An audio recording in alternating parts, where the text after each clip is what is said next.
નાયબ collector એચ.ટી. મકવાણાએ Chotila circuit હાઉસમાં આકસ્મિક તપાસ દરમિયાન 4 શંકાસ્પદ વ્યક્તિઓને ગેરકાયદેસર રીતે રોકાયેલી હાલતમાં ઝડપ્યા હતા.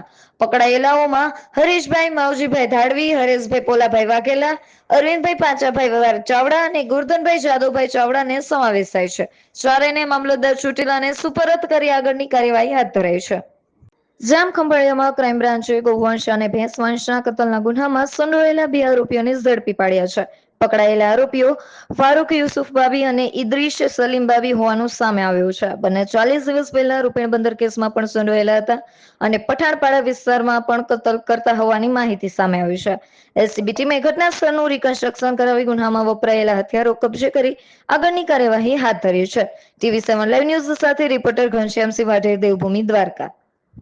આમ આદમી પાર્ટી છોડનારા રાજુ કરપડા, જ્યાં હાલ સૌથી વધારે ગરમ માહોલ ચર્ચી ચૂક્યા છે. સૌરાષ્ટ્રમાં યોજાયેલી સભાના પ્રથમ જ દિવસે ખેડૂત નેતા એવા રાજુભાઈ કરપડાની સભામાં ખેડૂતોનો ભારે ઉત્સાહ જોવા મળ્યો હતો. હજારોની સંખ્યામાં ખેડૂતો હાજર રહી સભાને ભવ્ય સ્વરૂપ આપ્યું હતું. સભા દરમિયાન રાજુભાઈ કરપડાએ ખેડૂતોના પ્રશ્નો, પાકના ભાવ, પાણીની સમસ્યા અને સરકારની નીતિઓ અંગે વિસ્તૃત રીતે વાત કરી હતી. તેમણે ખેડૂતોને એકતામાં રહેવા અને પોતાના હકો માટે અવાજ ઉઠાવવાની પણ અપીલ પણ કરી છે. મહુવા તાલુકાના ટીબી ગામના ખેડૂત પાકને યોગ્ય ભાવ ન મળતા અને કમોસમી વરસાદથી નુકસાન થતા મુખ્યમંત્રી અને કૃષિ મંત્રીને ગાંજાના વાવેતર માટે પરવાનગી માંગતું પત્ર લખ્યું છે. આ પત્ર સોશિયલ મીડિયામાં વાયરલ થતા ચર્ચાનો વિષય બન્યો છે. ખેડૂતના પગલાથી ખેડૂતોની મુશ્કેલીઓ સામે ફરી ધ્યાન ખેંચાયું છે. હવે સરકાર શું નિર્ણય લે છે તે પર સૌની નજર છે. સોના ભાવના મણ લઈને મારી ખેતીમાં વાવ્યા છે. હવે ખુલ્લી બજારમાં વેચવાવાળામાં 430 થી માંડીને 470 રૂપિયા ભાવે માગે છે. આ ઘઉં પોષણક્ષમ ભાવ મને પોસાતા નથી અને બાજરીના પણ ભાવ નથી. એટલે આ બાબતે મેં એક કૃષિ મંત્રીને અરજી લખી છે કે મને ગાંજો વાવવાની પરમિટ આપે. જો કૃષિ મંત્રી મને ગાંજો વાવવાની પરમિટ આપે તો હું એના નીતિ નિયમ પ્રમાણે વાવેતરથી માંડી અને વેચાણ સુધી એના સરકારના નિયમ પ્રમાણે હું ગાંજાનું વાવેતર કરી શકું. કારણ કે અમારા કોઈ પોષણક્ષમ ભાવ નથી. આજે સરકાર એવા બણગા ફૂંકતી હતી કે 2022માં ખેડૂતોના ડબલ ભાવ થશે, એને બદલે ખેડૂતો દેવાદાર થયા છે. અત્યારે ખેડૂતોને તમામ પાકો આવી જશે, એક પણ પાકનો ભાવ નથી પોષણક્ષમ અને ખેત પેદાશોના ભાવ નથી. એની સામે ખેતીની વસ્તુ, દવા, ખાતર, બિયારણ લેવા જાય તો 3-4 ગણા ભાવ વધી ગયા છે. એટલે ન છૂટકે ખેડૂતોને ભારતનું બંધારણ ન હોવા છતાં અમારે આ માગણી ખેડૂતો પાસે કરવી પડે છે. કારણ કે આવતી પેઢીના કોઈ પણ બાળકો ખેતી કરવા તૈયાર નથી અને જો ખેડૂત પોતે જ ખેતી છોડી દેશે તો હવે સરકાર બમણી આવક કોની કરશે?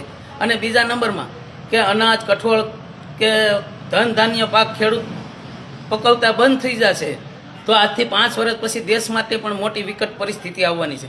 આ માટે જો અમને ભાવ નહીં આપે તો અમને ગાંજો વાવવાની પરમિટ આપે અને કાં અમને પોષણક્ષમ ભાવ આપે, બેમાંથી એક સરકાર અમારું કરે. અને હું ઇન્ડિયા ન્યૂઝને તમામ ચેનલો વતી સરકારને એટલી વિનંતી કરું છું કે હું તો જાગૃત ખેડૂત છું, બીજા અભણ ખેડૂત પણ આત્મહત્યા કરે એ પહેલાં સરકાર અમારું ધ્યાન દોરે. જય જવાન, જય કિસાન. સુરેન્દ્રનગર જિલ્લામાં મોડી રાત્રે અચાનક વાતાવરણમાં પલટો જોવા મળ્યો છે. રાત્રે 3 થી 4 વાગ્યાના અરસામાં જોરદાર પવન ફૂંકાતા અનેક વિસ્તારોમાં કમોસમી વરસાદ વરસ્યો હતો.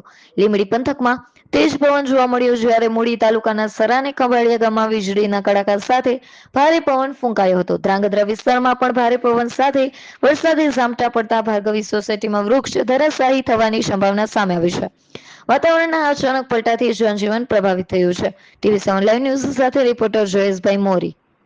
સોમનાથ વેરોળ રોડ પર ભીટિયા નજીક અકસ્માત સર્જાયો છે. 2 બાઇકો સામસામે અથડાતા એક યુવાન ગંભીર રીતે ઘાયલ થયો છે, જ્યારે અન્ય એકને પણ ઈજા મળી છે.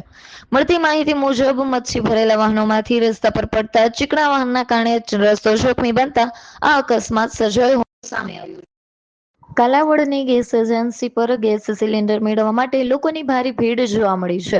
મોટી સંખ્યામાં લોકો લાંબી કતારમાં ઊભા રહી પોતાના વારાનો રાહ જોતા જોવા મળ્યા છે. સામે આવેલા વિડીયોમાં સ્પષ્ટ જોવા મળે છે કે ગેસના બાટલા મેળવવા માટે લોકોમાં પડાપડી જેવી સ્થિતિ સર્જાઈ ગઈ છે. કેટલીક જગ્યાએ વ્યવસ્થા બગડતી હોવાના દ્રશ્યો પણ જોવા મળ્યા છે. આ પરિસ્થિતિને કારણે સ્થાનિકોમાં ગેસની ઉપલબ્ધતા અને વિતરણ વ્યવસ્થા અંગે પ્રશ્ન ઉઠી રહ્યા છે. હાલ લોકો તાત્કાલિક યોગ્ય વ્યવસ્થા કરવામાં આવે તેવી માંગ પણ કરી રહ્યા છે.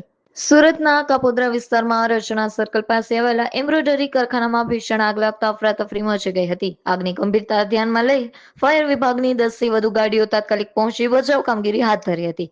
ઘટનામાં 11 થી વધુ કામદારોને સુરક્ષિત બહાર કાઢવામાં આવ્યા, જેમાંથી 9ને ઈજાઓ પહોંચી હતી, જ્યારે દુર્ભાગ્યે 2 લોકોના મોત નીપજ્યા છે. સ્થળ પરથી 9 એલપીજી સિલિન્ડર મળ્યા હતા, જેમાંથી 2 વિસ્ફોટ થતા આગ વધુ ભયંકર બની હતી. ભારે જહેમત બાદ આગ કાબુ લેવામાં આવી છે અને હાલ તપાસ ચાલુ છે. TV7 લાઈવ ન્યૂઝ સાથે રિપોર્ટર હિતેશ પોરિયા. આટકોટમાં તાજ હોટલ પાસે આવેલી વાડીમાં અચાનક ભીષણ આગ ફાટી નીકળતા અફરાતફરી મચી ગઈ હતી. આગની લપેટમાં વાડીમાં આવેલું રહેણાંક મકાન અને મોટા જથ્થામાં રાખેલો ઘાસચારો બળીને ખાખ થયો છે. આગ દરમિયાન વાડીમાં બાંધેલી ગાય પણ લપેટમાં આવી જતા ગંભીર રીતે દાઝી ગઈ છે. સ્થાનિક લોકોએ ભારે જહેમત બાદ આગ પર કાબુ મેળવ્યો હતો. આ ઘટનામાં ખેડૂતોને મોટું નુકસાન થયું છે, જ્યારે આગ લાગવાનું ચોક્કસ કારણ હજુ સુધી અકબંધ છે. TV7 લાઈવ ન્યૂઝ સાથે રિપોર્ટર મનીષ રામાણી. વાડીનાર વિસ્તારમાં અચાનક મિની વાવાઝોડું સર્જાતા ભારે પવન સાથે અમી છાંટણા વરસી રહ્યા છે. ઉનાળામાં ચોમાસા જેવી પરિસ્થિતિ સર્જાતા લોકોમાં ભયનો માહોલ જોવા મળી રહ્યો છે. આગાહી મુજબ વાતાવરણમાં પલટો આવ્યો છે અને અનેક જગ્યાએ વીજ પુરવઠો ખોરવાતા લાઇટ પણ ગુલ થઈ ગઈ છે. અચાનક બદલાયેલા માહોલને કારણે લોકોના જીવ તાળવે ચોંટી ગયા છે. TV7 લાઈવ ન્યૂઝ સાથે રિપોર્ટર હિરેન દત્તાણી, વાડીનાર. હવામાન વિભાગની આગાહી વચ્ચે દ્વારકા જિલ્લામાં અચાનક વાતાવરણમાં પલટો આવ્યો છે. ખંભાળિયા સહિત ગ્રામ્ય વિસ્તારોમાં તેજ પવન સાથે ધીમી ધારે કમોસમી વરસાદ વરસતા ખેડૂતોમાં ચિંતાનો માહોલ જોવા મળ્યો છે. ઉનાળુ પાક અને ઘાસચારા પર અસર થવાની ભીતિ વચ્ચે ખેડૂતોએ પાક બચાવવા તાત્કાલિક પગલાં લીધા છે. હવામાન વિભાગે આગામી કલાકોમાં પણ વાદળછાયું વાતાવરણ રહેવાની શક્યતા વ્યક્ત કરી છે.